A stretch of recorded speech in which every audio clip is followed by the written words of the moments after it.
Every day, trillions of dollars, yen, pounds, euros, and more are bought and sold in a foreign exchange market.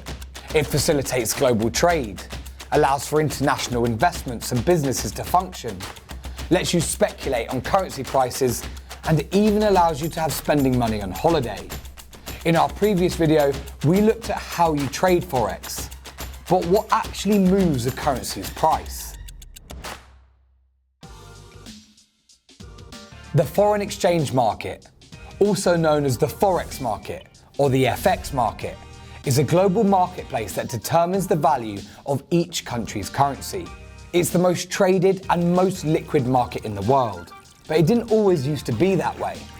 Each paper note used to be backed by gold, and exchange rates were fixed. But the powerful forces of supply and demand created cracks in the system, and eventually it crumbled. After the US broke from the Bretton Woods Agreement in 1971, many currencies were no longer backed by anything. And by 1973, most became free-floating and open to market speculation. Then came the internet, allowing for instant and efficient digital currency trading. It now has a daily volume of around $7.5 trillion, up from just $1.9 trillion in 2004, and dwarfs that of the stock and bond markets. So what actually moves the price of a currency? Well, like any other market, the answer is simple: supply and demand. More demand and less supply, price goes up. Less demand, more supply, and it goes down, with various iterations in between. But the not so simple question is what causes a currency's supply and demand to rise and fall? Well, it can be split into three factors. The first, and perhaps most important, are economic. Now, before we get into it, there's one key thing to note. Currencies are traded in pairs, like the euro versus US dollar, or the Japanese yen versus the Great British pound. Meaning when deciding on an FX trade, each currency is relative. You're only comparing one currency's potential value to another. Okay, back to the economic factors. There are a number that can affect the value of a country's currency, and each factor should be used in conjunction with the others to create a much larger picture. The first is monetary policy. Central banks control the money supply. If a country continuously prints money, it reduces its value. Central banks also set a currency's interest rates, which could increase or decrease a currency's demand. Higher rates mean higher yields on that currency for international investors. Therefore, interest rate disparity is seen as a key reason for changes in exchange rates. This was seen clearly in the last 2 years, as the US dollar rose to record highs against most other currencies, after their more aggressive interest rate hikes in order to tame inflation. Which brings us nicely to our next big factor, and perhaps one of the most important. Inflation. If inflation is high, then the purchasing power of that country's currency is being reduced, putting downward pressure on that currency's demand compared to another with lower inflation. High inflation could lead to hyperinflation. Look at all this money, and every bit of it worthless. And even the collapse of a country's currency entirely.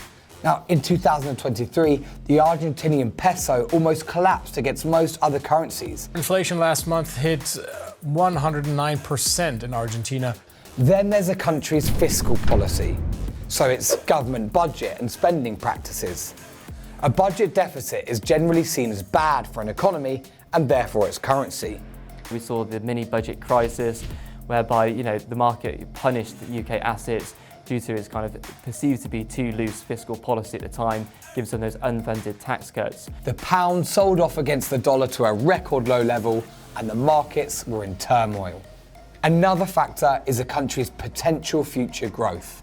If their GDP and labour market is strong, it has a trade surplus and high productivity, this could potentially increase the value of that country's currency compared to an economy that isn't doing so well.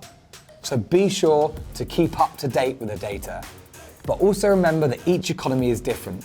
Some may be heavily reliant on commodities like Canada, or on their giant tech companies like the US.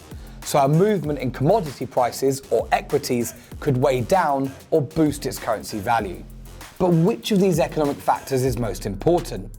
Inflation, labour markets and growth, and how that impacts central bank decision making as well as fiscal policy, those are primarily the key drivers of FX markets. Ultimately, the Forex market is an extremely complex intertwining of economic factors. But it's not just the data. Sometimes it's politics. A government, its policies, and the people can significantly influence a country's economic outlook, and therefore affect the potential value of its currency.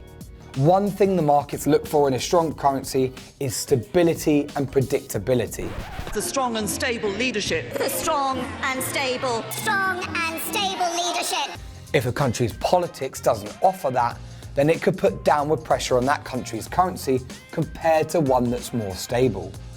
We saw this in 2023 when the Sri Lankan government descended into chaos and the Sri Lankan rupee dropped over 50% via the more stable US dollar. And conversely, if the market sees the rise of one political faction as being fiscally responsible, this could put upwards pressure on that country's currency. Again, we saw this in 2022 after the aforementioned UK mini-budget crisis. The fall of PM Liz Truss's government caused the pound to climb back up against the dollar as stability resumed. Remember though, markets can be irrational and react in completely different and unexpected ways. So do your research, analyse your mistakes and use appropriate risk management tools. Before we continue, a reminder that here at Capital.com, we make explainer videos about trading and economics, giving you insights on the markets so you can make informed trading decisions. We're also a trading platform, so you can make your trades right here on our website or using our app. After this, check out our recent explainer on what moves the price of natural gas. Our third and final factor is trading psychology. The market isn't just data and statistics. Psychology and market sentiment also plays a vital role. After all, most of the people trading are humans, and humans act emotionally. So when does trading psychology come into play the most in the Forex market? Psychology is probably most important when we're in a period of risk aversion and you've kind of got to, think about what the safe havens in that environment. Primarily you have the US dollar, it's the world's reserve currency, and even in times of stress, even if something negative is happening to the US, you can see a big dollar move, which is almost slightly counterintuitive to what you would expect. This is known as a flight to quality, and it's not just the US dollar that could have safe haven appeal. Typically, the Japanese yen also offers safe haven appeal, but I'd argue at this moment in time, given what we've seen with the BOJ and how loose their monetary policy is relative to the rest of the world, I don't think it's necessarily as quite a safe haven appeal play as it has been. If you do want another alternative to the dollar, then I'll possibly suggest the Swiss franc. Politically, economically, it's a lot more stable than what you do see compared to some of the other G10 central banks. It's also not just fundamental analysis that can affect a currency's price. When it comes to short-term price movements, there are support and resistance levels, trends, and even price levels that certain countries keep an eye on. From a fundamental perspective, I think obviously interest differentials are key, but obviously technicals as well, and kind of what response that brings for authorities. The Japanese yen is a great example of this. We're moving closer to 145. Japanese officials will be watching this and the velocity of the move. Do we get some verbal intervention? Do we get physical intervention? And this is very much a risk for the market going forward. Finally, we just have classic human fear and greed. If a particularly big news event takes hold and both fear and greed can spread throughout the market, it's possible to see currencies sell off or be bought at extreme levels, regardless of the fundamental and technical outlook. Overall, it's clear that the Forex market is complex. There are a plethora of factors that should all be looked at in tandem with each other.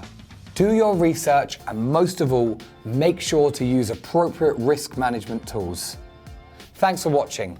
Don't forget to like, comment and subscribe for more videos like this.